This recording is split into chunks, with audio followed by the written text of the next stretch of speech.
안녕하세요. 아침 날씨가 부쩍 쌀쌀해졌습니다.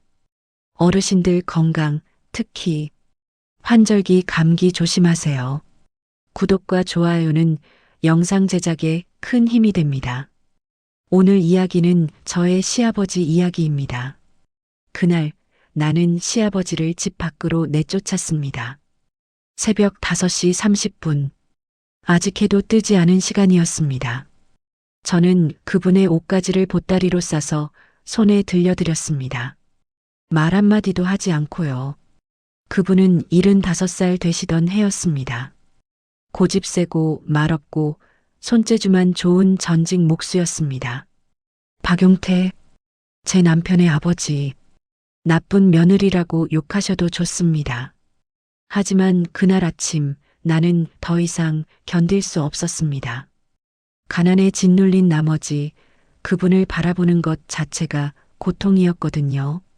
모든 게 남편의 사업 때문이었습니다. 제 남편 박민수는 착한 사람이었습니다. 정말로. 하지만 착함만으로는 세상을 살아갈 수 없다는 걸 너무 늦게 깨달았죠. 남편은 10년 전 공장 경영에 나섰습니다. 작은 철물 부품 공장이었어요. 처음에는 잘 됐습니다. 직원도 30명쯤 되고 저도 일을 그만두고 가정을 챙기게 됐죠. 우리는 그 정도면 충분히 행복했습니다. 그런데 글쎄, 남편이 어느 날 한 직원의 보증을 서게 됩니다. 몇 천만 원 대출이었나 봐요. 당연히 그 직원은 도망쳤습니다. 남편은 모든 빚을 떠안게 됐고 공장은 문을 닫았습니다. 그날 제 남편이 집에 와서 미안하다고 올 때의 그 모습을 저는 지금도 잊을 수 없습니다. 빚은 눈덩이처럼 불어났습니다. 처음엔 2억이라고 했습니다. 그 다음엔 3억. 마지막엔 4억 5천만 원이었어요. 저는 점점 숨이 막혔습니다. 우리가 살던 집, 남편의 아버지 박용태 님이 직접 손으로 지으신 그 집, 우리는 그 집을 팔아야 했습니다. 그 집은 정말 멋진 집이었어요. 한옥식의 기와지붕에 앞마당도 있고 방 4개의 부엌도 널찍했습니다. 박용태 님이 70대 초반에 직접 지으신 거였거든요. 손으로 다듬은 나무 대들보, 정성스럽게 박은 못들, 그 모든 게 그분의 손길이 느껴지는 집이었습니다. 은퇴하신 목수로서 마지막 작품인 그 집을 보면서 박용태님은 얼마나 자랑스러워 하셨을까요? 저도 그 집에 들어갔을 때 참 좋았거든요. 이런 집에서 살 수 있다니 하면서. 그런데 남편이 사업을 망하면서 모든 게 변했습니다. 박용태님은 이 상황을 아셨을 겁니다. 아이도 아니신 사람이 모를 리가 없죠. 하지만 그분은 뭐라 하지 않으셨습니다. 그냥 조용히 뒤뜰에서 목공일을 하셨습니다. 낡은 톱질대에 앉아서 밤새도록 목재를 다듬으셨어요. 깍깍깍. 그 소리는 마치 울음 같았습니다. 혹시 모르니 말씀드리겠습니다. 저도 처음엔 남편을 사랑했습니다. 정말로요. 박민수는 그때 32살, 저는 28살이었습니다. 친구 소개로 만났어요. 그는 착했습니다. 웃음도 많았고 저를 잘 챙겼습니다. 아버지 박용태님과도 자주 만났고요. 그때 박용태님의 나이는 65살이었습니다. 이미 목수로서의 황금기는 지나셨지만 여전히 손이 부셨습니다. 사실 저처럼 도시에서 나고 자란 사람에게 박용태님은 신기한 존재였어요. 손 하나로 무언가를 만들어내는 사람. 나무를 보면 책상이 되고 방문이 되고 집이 되는 사람. 저를 처음 봤을 때 박용태님은 뭐라 하지 않으셨습니다. 단지 미소만 지으셨어요. 그 미소가, 그게 정말 자상한 미소였습니다. 우리가 결혼을 정했을 때 박용태님은 큰 선물을 주셨습니다. 집을 지어주겠다. 그 말씀이었습니다. 처음엔 농담인 줄 알았어요. 하지만 박용태님은 진지했습니다. 은퇴하신 뒤로도 일 몇 개를 더하고 모은 돈으로 남편을 위해 집을 지어주겠다는 거였죠. 아버지, 그럼 안 되세요. 우리가, 저는 말렸습니다. 박용태님은 이미 충분히 돈을 쓰셨으니까요.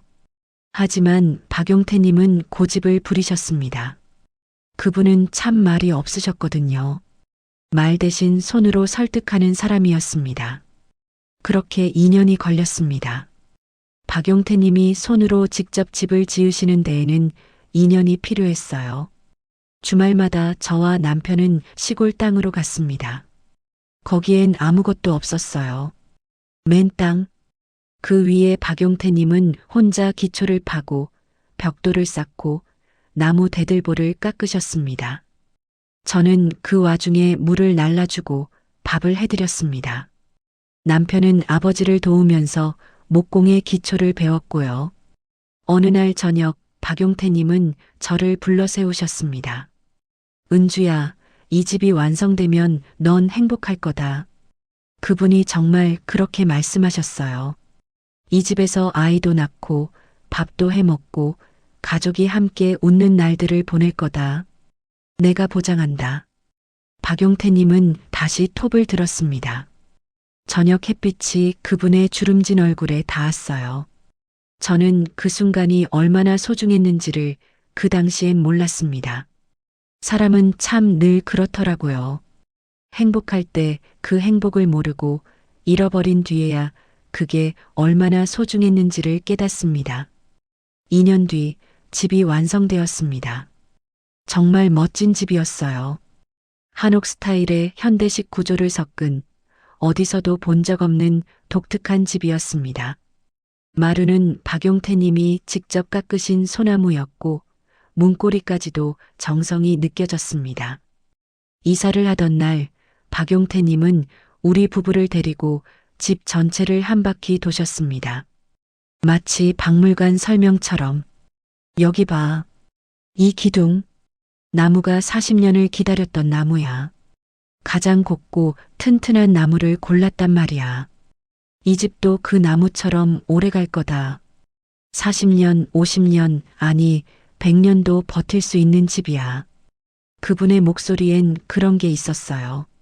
자신감. 아니 사랑. 그냥 집 하나가 아니라 손자도 봐야 할 집, 며느리도 행복해야 할 집, 그런 것들이 모두 담겨 있었습니다. 그 집에서 우리는 1년을 살았습니다. 정말 행복했어요. 남편의 공장도 잘 돌아갔고 저는 임신을 했고 박용태님은 뒤뜰에서 목공을 하시며 손자가 태어날 날을 기다리셨습니다. 그 행복한 날들이 언제까지나 가는 줄 알았습니다. 아들이 태어났습니다. 민준이. 정말 예쁜 아이였어요. 박용태님은 손자를 보고 한동안 말씀이 없으셨습니다. 단지 손자를 안고만 계셨죠. 그리고 눈물을 흘리셨어요. 내 손으로 지은 집에서 내 손자가 태어났다. 그분이 그렇게 중얼거렸어요. 제 인생에서 박용태님을 그렇게 행복해 하시는 모습을 본 건 처음이었습니다. 그런데 그게 마지막이었어요. 남편의 공장이 문제가 생겼을 때 아이는 겨우 3살이었습니다. 제 기억엔 그날이 정확해요. 6월 15일. 남편이 창백한 얼굴로 집에 들어왔습니다. 손에는 서류 뭉치를 들고 있었고요. 은주, 미안해. 그 말을 듣고 저는 이미 알았습니다. 모든 게 끝났다는 걸요. 직원의 보증금 때문이었습니다. 그 직원이 대출금을 떼먹고 도망친 거예요. 남편은 모두를 책임져야 했습니다. 보증인이니까요. 4억이 넘는 돈을. 그 순간부터 우리 집은 조용해졌습니다. 남편은 일자리를 찾아다녔고 저도 다시 일을 시작했습니다. 집에 들어갈 시간도 없이 박용태님은 여전히 뒤뜰에서 목공을 하셨습니다. 하지만 손가락이 많이 떨렸어요. 여전히 말씀은 없으셨지만 제 눈에는 그분이 걱정하고 있다는 게 뚜렷하게 보였습니다. 2년 뒤 법원에서 연락이 왔습니다. 더 이상 미룰 수 없다는 거였어요. 빚을 갚거나 아니면 자산을 처분해야 한다고. 그건 우리 집을 팔아야 한다는 뜻이었습니다. 박용태 님이 손으로 지으신 그 집, 제가 행복했던 그 집, 민준이가 태어난 그 집. 저는 며칠 동안 말을 하지 못했습니다. 남편도 마찬가지였어요. 우리는 서로 눈도 마주치지 못했습니다. 박용태 님은 그분은 뒤뜰에 나가셨습니다. 그리고 새벽부터 저녁까지 톱질하는 소리만 내셨습니다. 깍깍깍, 깍깍깍. 마치 자기 손으로 지은 집을 자기가 파괴하는 것처럼요.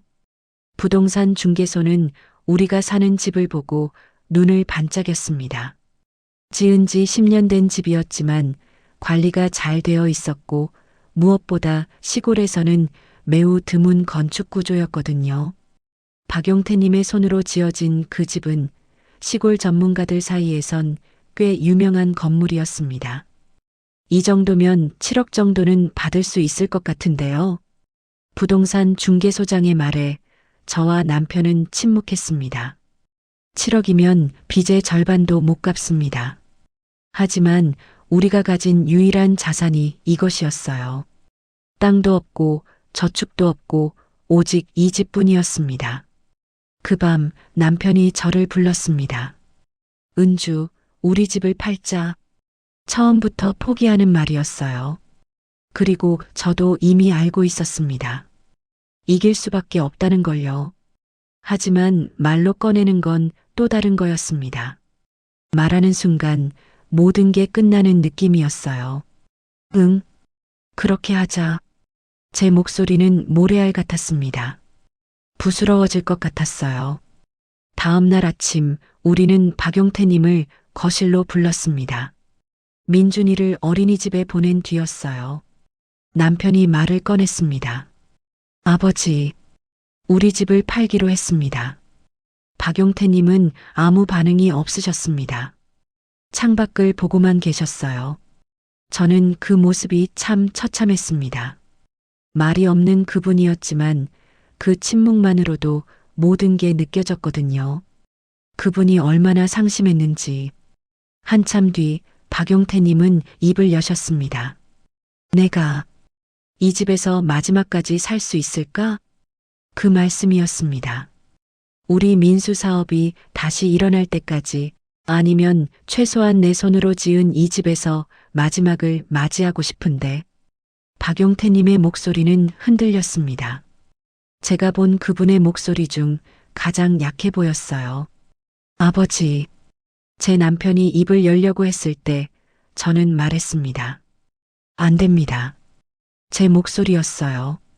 그리고 그건 너무 차가웠습니다.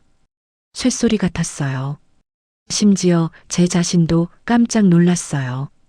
안 됩니다, 아버지. 빚은 계속 불어나고 법원에서도 통보가 왔습니다. 더 이상 미룰 수 없습니다. 이 집을 팔아야 합니다. 제가 계속 말했어요. 마치 누군가 다른 사람이 제 입을 통해 말하는 것 같았습니다. 집을 팔면 아버지는 어디로 가셔야 합니다. 저희도 전세집으로 이사를 가야 하고요. 박용태님은 저를 바라봤습니다. 제 눈에 그분의 눈이 맺혔어요. 노인의 눈가에 맺힌 눈물. 그렇구나. 그분이 중얼거렸습니다. 내 손으로 지은 집도 지켜내지 못하는 아들을 낳은 죄. 그리고 그 아들을 바라보다 못해서 못 본 척하는 죄. 박용태님은 일어나셨습니다. 몸이 흔들렸어요. 남편이 팔을 잡으려 했습니다. 아버지, 괜찮으세요? 괜찮다. 괜찮아. 내가 짐이 되지 않으니까 너희가 걱정하지 말아라. 박용태님이 그렇게 말씀하셨습니다. 그리고 그분은 뒤뜰로 나가셨어요. 저는 말했어요. 아버지를 불렀어요. 아버지. 하지만 박용태님은 돌아보지 않으셨습니다. 뒤뜰에 목공소로 들어가셨고 밤새도록 톱질하는 소리가 들렸습니다. 깍깍깍, 깍깍깍. 그 뒤 3주일 동안 박용태님은 저와 눈을 마주치지 않으셨습니다. 밥도 조용히 드시고 말씀도 거의 하지 않으셨어요. 그저 뒤뜰에만 나가셨습니다. 제 남편도 저와 말을 많이 하지 않았습니다. 아버지한테 뭐라 할 수도 없었던 것 같아요. 제가 너무 냉정했으니까요. 저는 매일 밤 후회했습니다. 아버지께 미안했어요. 하지만 저도 절망했어요. 4억의 빚, 아이의 앞날, 더 이상 견딜 수 없는 상황, 절망과 미안함이 뒤섞여 있었습니다. 집을 판다는 계약서에 사인한 날, 저는 정신이 없었습니다. 부동산 중개소장과 이리저리 움직이며 서류 작업을 했어요. 남편도 저도 부동산도 모두 기쁜 표정이 아니었습니다. 그저 피할 수 없는 일을 하는 것 같았죠. 계약이 끝나고 돌아온 날 밤, 저는 박용태님 방의 문을 두드렸습니다. 아버지, 박용태님은 누워 계셨어요. 이불을 덮고 창밖을 바라보고 계셨습니다. 아버지, 내일 집 인수인계가 있습니다. 새 주인이 오는 날입니다. 그 전에 짐을 챙기셔야 합니다. 박용태님은 대답하지 않으셨습니다. 아버지, 저희 삼촌네 집으로 먼저 가시고 저희가 전세를 얻으면 함께 살아요. 괜찮으세요? 저는 거짓말을 했어요. 저도 알고 있었거든요. 전세도 얻기 어려울 거고 함께 살기도 어려울 거라는 걸요. 하지만 제가 할 수 있는 위로는 그 정도였습니다. 박용태님은 일어나셨습니다. 알겠다. 단 두 마디였어요. 그 다음 날 새벽 5시 30분. 아직 해도 뜨지 않은 시간이었습니다. 박용태님은 이미 짐을 챙기고 계셨어요. 오래 사신 집이니 짐도 많을 줄 알았는데 생각보다 적었습니다. 옷가지 몇 벌, 책 몇 권, 그리고 낡은 공구 가방 하나. 아버지, 여기 짐을 잠깐 다시 정리해서 우리가 차에 태워다 드릴게요. 저는 말했어요. 하지만 박용태님은 고개를 저었습니다. 괜찮다. 내가 가자. 아버지, 날씨가. 괜찮아. 박용태님은 손에 보따리를 든 채 일어서셨습니다. 여행용 가방 하나, 공구 가방 하나. 그게 전부였어요. 제 남편은 뭐라 하지 못했습니다. 아버지를 보는 그 표정이. 정말 비참했어요. 저는 현관까지 따라갔습니다. 밖은 아직도 어두웠어요. 겨울이었거든요. 새벽에 찬 바람이 불었습니다. 아버지, 제가 마지막으로 말했어요. 정말 미안합니다. 박용태님은 돌아봤습니다. 제 얼굴을 봤어요. 그리고 미소를 지었습니다. 정말 슬픈 미소였어요. 은주야, 넌 나쁜 며느리가 아니다. 그분이 말씀하셨습니다. 세상이 나쁜 거다. 그리고 나도 나쁜 거겠지. 아들도 좋은 아버지의 본을 받아야 하는데. 박용태님이 계속했어요. 넌 괜찮아. 넌 충분히 잘했어. 아이를 챙기고 빚도 갚으려고 애썼고 넌 정말 좋은 며느리야. 저는 눈물이 났습니다. 팍 쏟아지는 눈물이었어요. 아버지, 나가볼게. 박용태님은 짐을 들고 돌아섰습니다. 어둠 속으로 걸어 나가셨어요. 그 뒷모습은 정말 작아 보였습니다. 75살의 노인이 혼자 겨울 새벽에 낡은 짐을 들고 나가는 모습. 제 남편은 저를 안았어요. 우리는 현관에 서서 아버지가 사라질 때까지 바라봤습니다. 아버지, 제 목소리는 현관을 나가지 못했습니다. 아버지도 돌아보지 않으셨어요. 그렇게 박용태님은 사라지셨습니다. 그 이후 2년. 그 뒤 우리는 박용태님에 대해 아무것도 알 수 없었습니다. 삼촌네 집에 가셨다고 했는데 삼촌에게 물어보니 이틀 있다가 가셨대요. 어디로 가셨는지는 아무도 모른다고. 저는 계속 부르려고 했어요. 휴대폰도 남겨지신 상태였고요. 경찰에 신고를 하려고까지 생각했습니다. 하지만 남편이 말렸어요. 아버지가 나가고 싶으신 거라고, 아버지의 결정을 존중해야 한다고. 저는 그 말에 동의했습니다. 그리고 계속 후회했어요. 하지만 어떻게 할 수 없었습니다. 시간은 흘렀고 2년이 지났고 우리는 아버지 없이 살았습니다. 집도 팔렸습니다. 7억 5천만 원. 그 돈으로 빚을 갚았어요. 하지만 남은 것도 있었습니다. 아직 2억이 남아 있었어요. 남편은 계속 일을 찾고 다녔습니다. 저도 계속 일했어요. 박용태님은 우리 삶에서 사라졌습니다. 그저 가끔 생각나는 사람이 되었어요. 밤에 혼자 있을 때 아버지를 내쫓던 그 새벽을 생각했습니다. 아버지, 지금 어디서 뭐하고 계실까?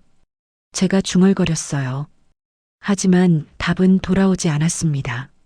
정말 2년 동안 박용태님의 소식은 어디서도 들을 수 없었습니다. 그날은 정말 평범한 아침이었습니다. 2년 뒤의 어느 날, 2월의 마지막 날이었어요. 저는 일찍 출근했습니다. 회사에 다니고 있었거든요. 사무직 아르바이트요.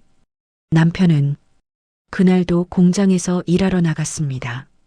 새로 다니는 공장이었어요. 자신의 공장은 없었지만 누군가의 공장에서 일하며 생계를 꾸려가고 있었습니다. 민준이를 학원에 데려다 놨습니다. 9살이 됐어요. 그날 전화가 왔어요. 남편의 회사 대표라는 사람의 목소리였습니다.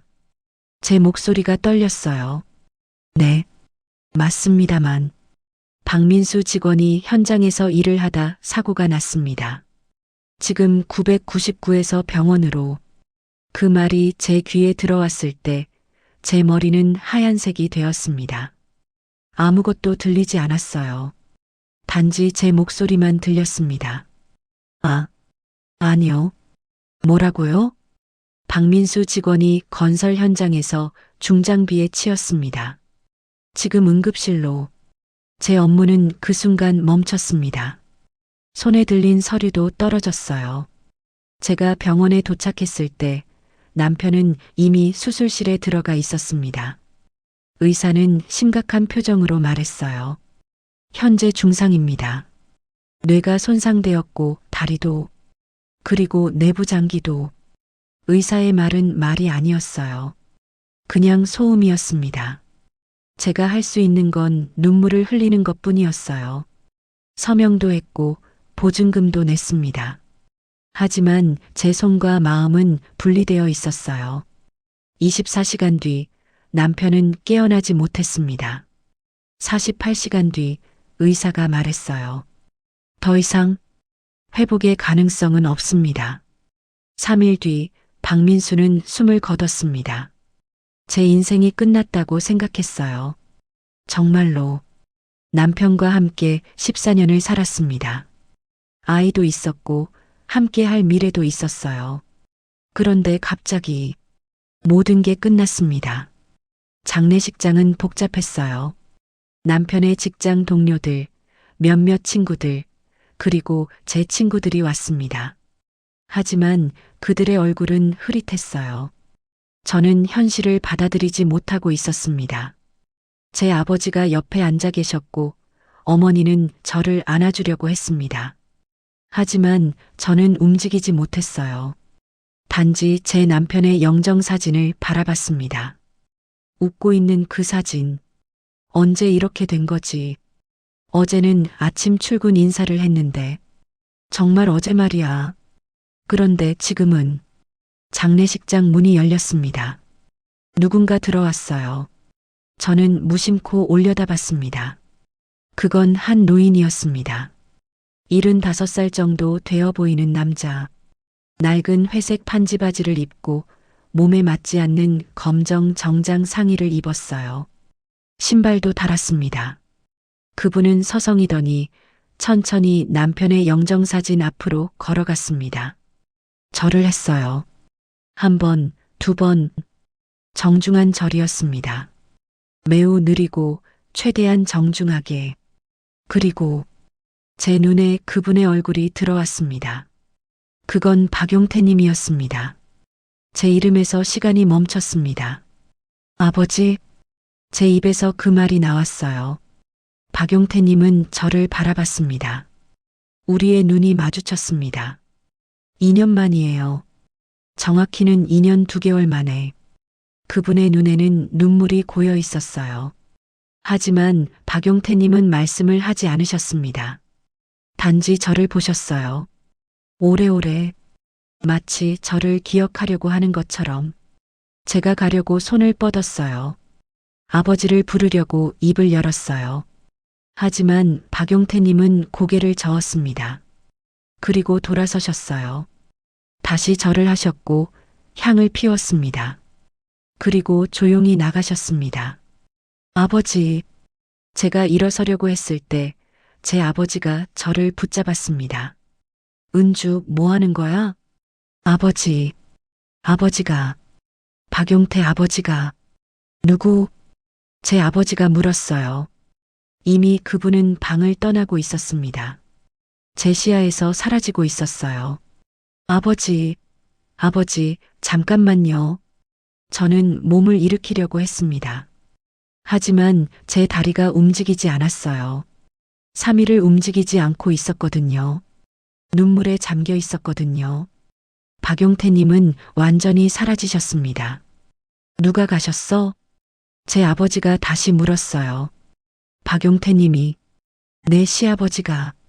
그 순간 누군가가 저에게 뭔가를 건넸어요. 직원이었습니다. 손님, 이거 맡아달라고 하고 가신. 제 손에 들린 건 작은 봉투였습니다. 하얀 봉투, 그리고 거기엔 글씨가 적혀 있었어요. 은주에게. 박용태님의 글씨였습니다. 저는 그 글씨를 단번에 알아봤어요. 집문고리에 남아있던 장인의 글씨. 2년을 생각났거든요. 제 손이 떨렸어요. 봉투를 열기 위해. 하지만 지금은 할 수 없었습니다. 사람들이 많았으니까요. 장례식장이었으니까요. 저는 그 봉투를 가슴에 안았습니다. 장례식을 치르는 내내 저는 그 봉투를 놓지 않았어요. 때로는 주머니에, 때로는 손에. 그것이 유일한 현실이었습니다. 유일한 증거였어요. 아버지가 여기 있었다는. 밤 11시, 장례식장은 조용해졌어요. 저는 영정사진 앞에 혼자 앉아 있었습니다. 손으로 봉투를 펼쳤어요. 안에는 편지 하나와 종이 한 장이 있었습니다. 종이엔 주소가 적혀 있었어요. 어느 시골 지역의 주소였어요. 그리고 편지. 박용태님의 펜글씨. 제가 읽기 시작했어요. 은주야, 내가 나타나서 미안하다. 하지만 나오지 않을 수 없었다. 우리 민수가 죽었다고 해서 왔다. 누가 알렸는지는 모르겠지만 나는 알았다. 부모는 아이가 죽을 때를 안다. 그건 심장으로 아는 거다. 그동안 많이 미안했다. 나는 약한 아버지였다. 너를 지켜내지 못했고 아들도 지켜내지 못했다. 단지 목공만 할 줄 알았다. 손으로는 집을 지을 수 있지만 마음으로는 가족을 지킬 수 없었다. 그동안 너는 잘했다. 정말 잘했다. 나는 보고 있었다. 이 종이의 주소로 와라. 너에게 줄 것이 있다. 그 다음 문장이 제 인생을 바꿨습니다. 난 2년 동안 너와 민준이를 도왔다. 내가 할 수 있는 방식으로. 저는 그 문장을 여러 번 읽었어요. 나와 민준이를 도왔다? 시아버지가 2년 동안? 어떻게? 제 머리는 혼란스러웠습니다. 남편이 죽은 현재에 갑자기 아버지가 나타났고 편지를 남기고 사라졌고 뭔가 있다고 했어요. 2년을 감춘 비밀이 있다고. 저는 밤새 잠을 자지 못했습니다. 봉투를 들었다 놨다를 반복했어요. 주소를 읽고 편지를 읽고 다시 읽고. 새벽 3시 저는 결정했습니다. 이 장례식이 끝나자마자 그 주소로 가야 한다. 제 아버지에게 말했어요. 아무것도 설명하지 않고 아버지, 내일 이 짐을 부탁합니다. 저는 좀 나와야 할 것 같습니다. 제 아버지는 뭐라고 하지 않으셨어요. 단지 그래, 조심해라고만 했습니다. 다음 날 정오, 남편의 장례식이 끝났습니다. 저는 차를 타고 주소를 따라갔어요. GPS를 켰습니다. 그리고 달렸어요. 서울에서 시골로. 1시간, 2시간. 차창 밖으로 농가 밭이 지나갔고 산들이 나타났어요. 마을도 작아졌고 길도 좁아졌습니다. 마침내 제가 도착한 곳은 시골의 외딴 지역이었습니다. 그곳엔 낡은 건물이 있었어요. 목공소였습니다. 문은 잠겨 있었습니다. 하지만 열쇠가 봉투에 함께 들어 있었어요. 제가 열쇠를 꽂고 돌렸을 때 그 문이 열렸습니다. 삐걱거리는 소리와 함께 안에는 어둠이 있었어요. 가을 오후에 낮은 해가 창문을 통해 들어올 뿐 대부분의 공간은 어두웠습니다. 저는 천천히 들어갔습니다. 벽에 붙은 사진들, 제 눈이 어둠에 익숙해지자 벽이 보였습니다. 그리고 제 심장이 멈췄습니다. 벽 한 면 전체에 붙어 있는 것들, 그건 사진이 아니었어요. 나무 조각이었습니다. 목재로 만든 조각상들, 사람들의 얼굴이었어요. 여러 명의 얼굴, 손과 정성으로 깎아낸 나무 인물아. 제가 한 걸음 더 가까이 갔습니다. 첫 번째 조각상, 한 여자의 얼굴이었어요. 길게 내린 머리, 슬픈 눈빛, 너무나 생생했습니다. 그건 저였습니다. 제 얼굴, 정확히는 내 모습, 내 눈, 내 코, 내 입, 모두 박용태님의 손으로 깎아낸 나무에 새겨져 있었습니다. 제 손이 떨렸어요. 그 나무 얼굴에 손을 가져갔습니다. 목재의 온기가 전해졌어요. 마치 살아있는 살처럼 느껴졌습니다. 옆에 있는 것은 남편이었습니다. 박민수, 제 남편의 얼굴이 나무로 만들어져 있었어요. 웃음이 담긴 표정으로 제가 나무 남편의 얼굴을 만졌어요.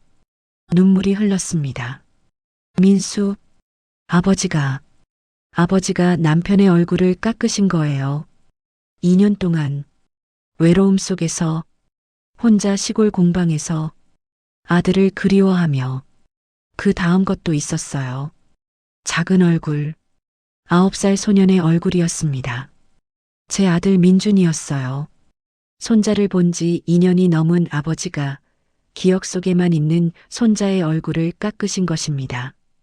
그 얼굴엔 웃음이 있었어요. 순진한 미소. 제가 벽 전체를 바라봤습니다. 더 많은 얼굴들이 있었어요. 아마 수십 개.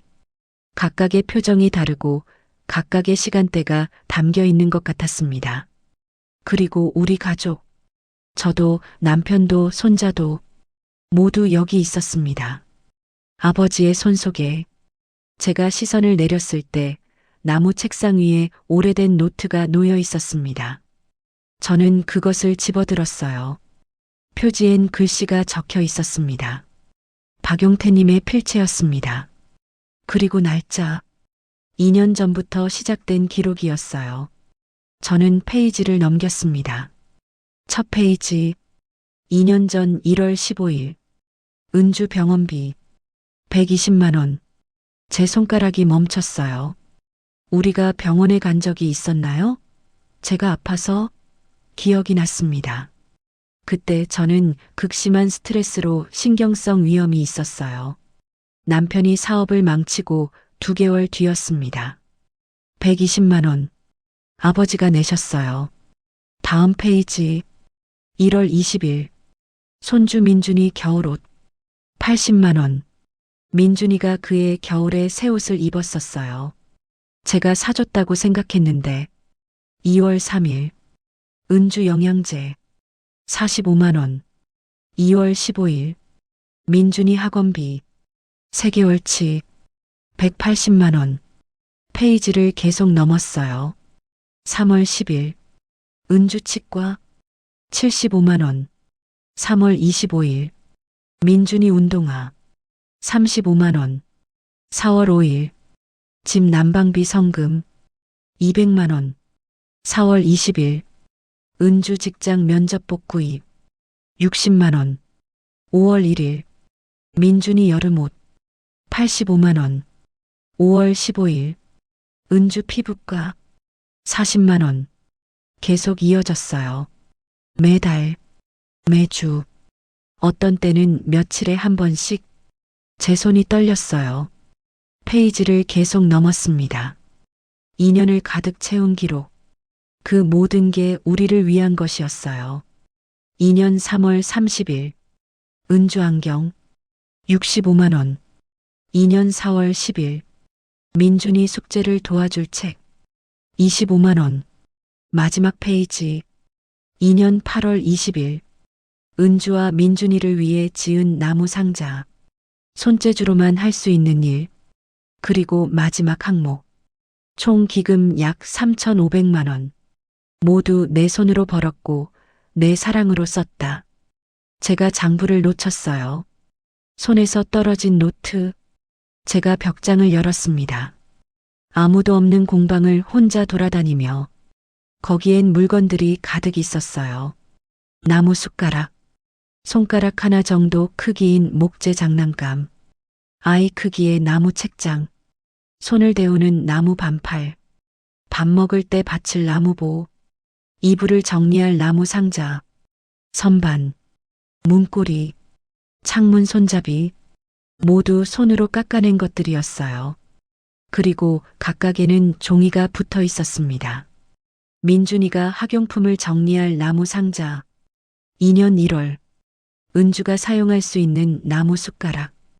2년 3월 이 숟가락은 그냥 음식을 먹는 것뿐 아니라 은주가 스트레스를 받을 때 손에 쥐고 따뜻함을 느낄 수 있게 만들었다. 민준이의 방 선반. 2년 6월 선반 위에 있는 모든 책은 손자가 행복해하기를 바라는 마음으로 놓는 것이다. 저는 울음을 참을 수 없었어요. 탁자 위에 편지들. 탁자 위에는 또 다른 것들이 있었습니다. 편지, 여러 개의 봉투, 각각의 날짜가 적혀 있었어요. 민준이가 고등학교에 들어갈 때 읽을 편지, 민준이가 결혼할 때 읽을 편지, 은주가 혼자 남겨질 때 읽을 편지, 은주가 힘들 때 읽을 편지. 제가 한 장을 열었습니다. 은주가 힘들 때 읽을 편지. 안에 글씨가 있었어요. 은주야, 내가 지금 힘들다면 그건 모두 나 때문이다. 내가 약했고, 내가 내 곁을 떠났고, 그래서 넌 혼자가 되었다. 하지만 기억해라. 넌 나쁜 며느리가 아니다. 세상이 힘든 거다. 넌 충분히 잘했다. 내 손으로는 집을 지을 수 있지만 마음으로는 너를 지켜내지 못했다. 그게 내 죄다. 하지만 이 편지를 읽는 지금 나는 너를 지키고 있다. 이 나무 속에서, 이 물건들 속에서, 이 기록 속에서 사람은 떠나도 손은 기억한다. 내 손끝엔 아직 내 밥상이 남아있다. 사랑한다. 아버지. 저는 그 편지를 가슴에 안고 무릎을 꿇었습니다. 공방의 바닥에 울음이 터져 나왔어요. 2년 동안 참았던 모든 죄책감, 모든 그리움, 모든 후회. 아버지, 아버지. 제 목소리는 공방에만 맴돌았습니다. 제가 울음을 조금 멈췄을 때 한 가지를 더 발견했어요. 탁자 한 귀퉁이에 놓인 나무 상자. 크기는 손 주먹 정도. 정말 예쁘게 만들어진 나무 상자였어요. 표면엔 글씨가 새겨져 있었습니다. 가족. 그 글씨를 읽는 순간 저는 다시 울음이 났습니다. 저는 상자를 들었어요. 가볍고 따뜻했습니다. 뚜껑을 열었어요. 안에 메모 한 장이 있었습니다. 사람은 떠나도 손은 기억한다. 내 손끝엔 아직 내 밥상이 남아있다. 그리고 추가로 한 줄. 이 상자 안에 넣을 것은 너희가 정하거라. 너희의 추억을, 너희의 사랑을. 그것이 내가 할 수 있는 마지막 것이다. 창밖으로 해가 기울고 있었습니다. 아침에 왔는데 벌써 오후가 끝나가고 있었어요. 저는 공방에서 나오지 못했습니다. 나무 얼굴들을 계속 바라봤어요. 벽에 붙은 초상화들, 우리 가족의 얼굴들, 박용태님의 손으로 만들어진 우리가 아버지를 내쫓았을 때 아버지는 떠나지 않았던 것 같습니다. 다만 손으로 우리의 곁에 있었던 거예요. 매달, 매주, 매일. 어디선가, 누군가 모르게, 조용히. 아버지는 죽기 전 모든 것을 준비하셨어요. 우리가 그를 그리워할 때 펼칠 나무들을, 우리가 혼자라고 느낄 때 안을 물건들을, 우리가 죄책감에 잠길 때 읽을 편지들을. 밤이 깊었습니다. 저는 공방에 불을 켰어요. 그리고 천천히 보았습니다. 어둠이 들어왔습니다.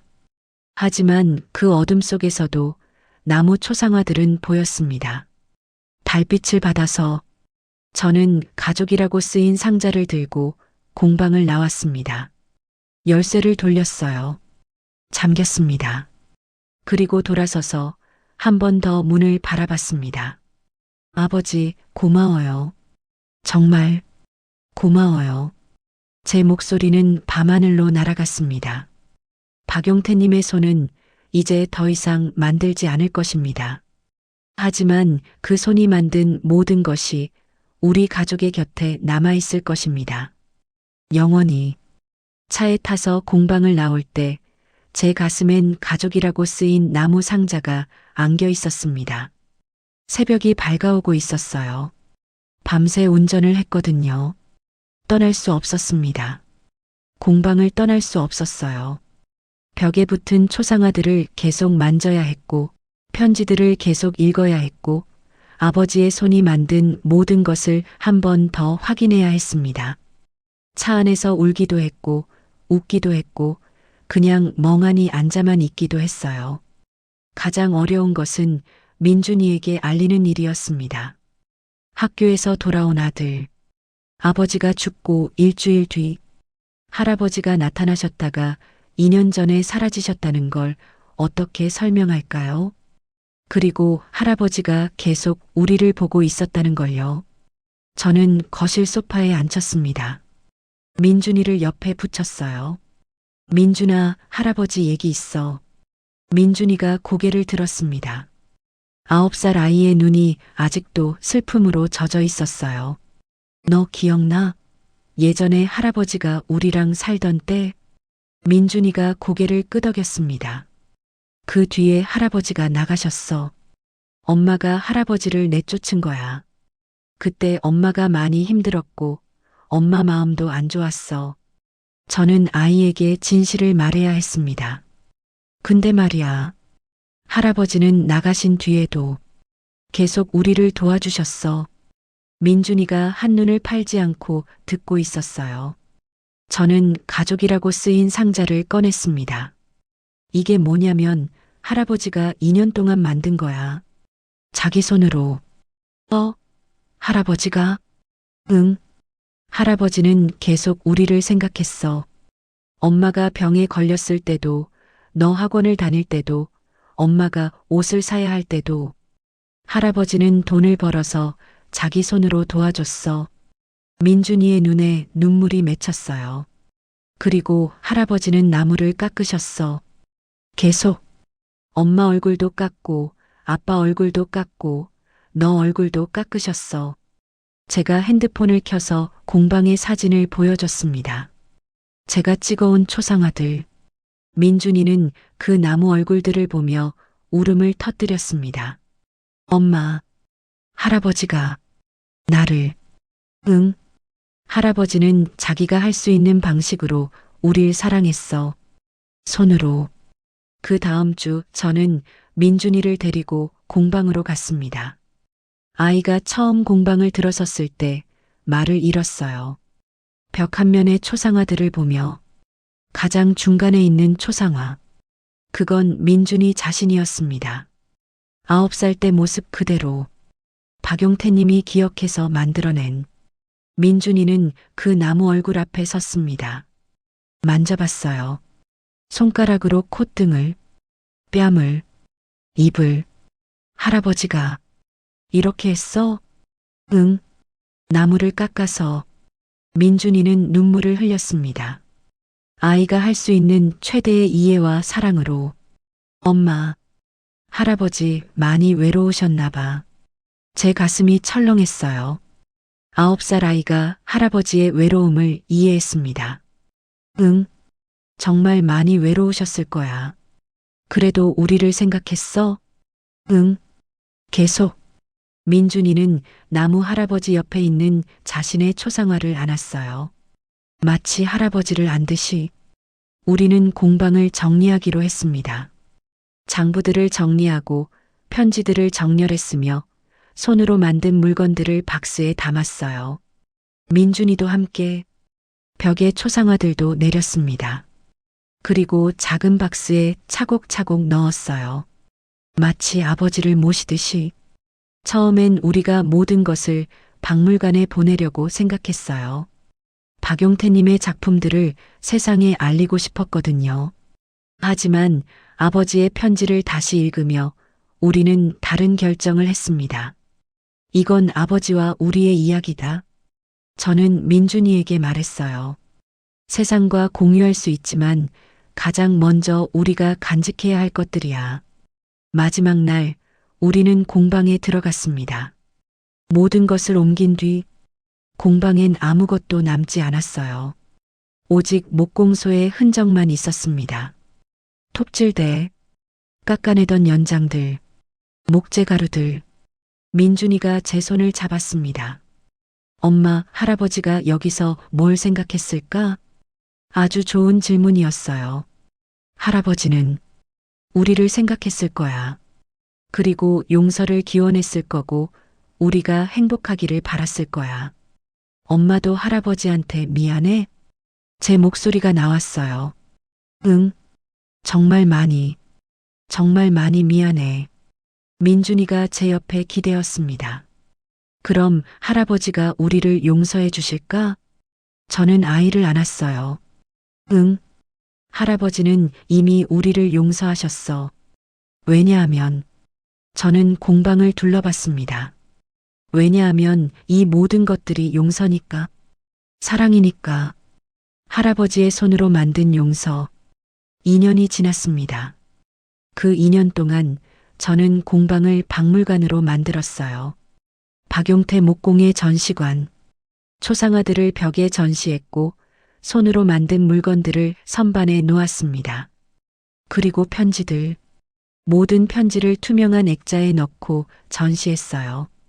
가족이라고 쓰인 나무 상자는 가장 중앙에. 방문객들이 와요. 많지는 않지만 그들은 초상화를 보며 편지를 읽으며 울곤 합니다. 이 전시를 만드신 분이세요? 누군가 저를 물어봤어요. 아니요. 이건 제 시아버지의 작품입니다. 제 남편의 아버지. 이분이 이 모든 걸 손으로, 네, 혼자 조용히 사랑으로. 민준이는 이제 11살입니다. 초등학교 6학년. 학교에서 위인 전기를 쓸 때 민준이는 할아버지에 대해 썼어요. 나의 할아버지 박용태. 그 글에서 민준이는 이렇게 썼습니다. 할아버지는 매우 유명한 사람은 아니셨습니다. 하지만 할아버지는 자신의 손으로 가족을 사랑했습니다. 나는 내 인생에서 가장 배우고 싶은 것이 그것입니다. 말이 아닌 손으로, 행동으로 누군가를 사랑하는 것. 저는 그 글을 읽으며 울었습니다. 지금도 저는 공방으로 갑니다. 전시관을 관리하고 더 많은 사람들에게 아버지를 알리기 위해. 그리고 가끔 혼자 있을 때 저는 가족이라고 쓰인 상자를 들어봅니다. 따뜻합니다. 마치 살아있는 손을 쥐는 것처럼. 안에는 아버지가 남긴 메모만 있어요. 사람은 떠나도 손은 기억한다. 내 손끝엔 아직 내 밥상이 남아있다. 우리는 아버지를 너무 늦게 이해했습니다. 아버지가 떠난 뒤 아버지가 죽은 뒤, 그제야. 하지만 그렇다면 우리는 이제라도 알아야 합니다. 사랑은 말이 아니라는 걸, 화려한 선물이 아니라는 걸, 그것은 매일 밤 톱질하는 손이고, 계절이 바뀔 때마다 보내는 도움이고, 죽을 때까지 누군가를 기억하는 마음이라는 걸요. 이제 저는 다른 사람입니다. 아버지를 내쫓던 그 며느리가 아니라 아버지의 사랑을 받았던 아내이자 어머니입니다. 남편은 없습니다. 하지만 아버지의 손으로 만든 모든 것들이 우리 곁에 남아 있습니다. 그리고 민준이에게는 이것을 말해줄 수 있습니다. 너의 할아버지는 매우 훌륭한 사람이었단다. 비록 많이 말씀하지는 않으셨지만 손으로 말씀하셨단다. 사랑이라는 언어로. 해질녘 전시관 앞에서 민준이와 저는 함께 서 있습니다. 민준이가 가족이라고 쓰인 상자를 가슴에 안고 있어요. 엄마, 할아버지가 왜 이런 걸 만드셨을까? 왜라고 생각하니? 할아버지가 우리를 잊지 않으려고 제가 아이를 안았습니다. 맞아. 그리고 우리도 할아버지를 잊지 않으려고 그런 거야. 벽에 붙은 초상화들, 할아버지의 얼굴, 아버지의 얼굴, 손자의 얼굴, 그리고 며느리의 얼굴, 모두 한 목수의 손으로 만들어진, 모두 사랑으로 깎아낸. 우리는 때로 사랑을 너무 늦게 배운다. 말로는 충분하지 않고 행동도 때론 미흡하다. 하지만 손은 기억한다. 손은 절대 거짓을 말하지 않는다. 손으로 만든 모든 것이 마지막 사랑이 된다. 박용태, 그의 손이 만든 모든 것이 우리는 영원히 잊지 않을 것이다. 이 이야기는 여기까지입니다. 끝까지 함께 해주셔서 감사합니다. 행복한 하루 되세요.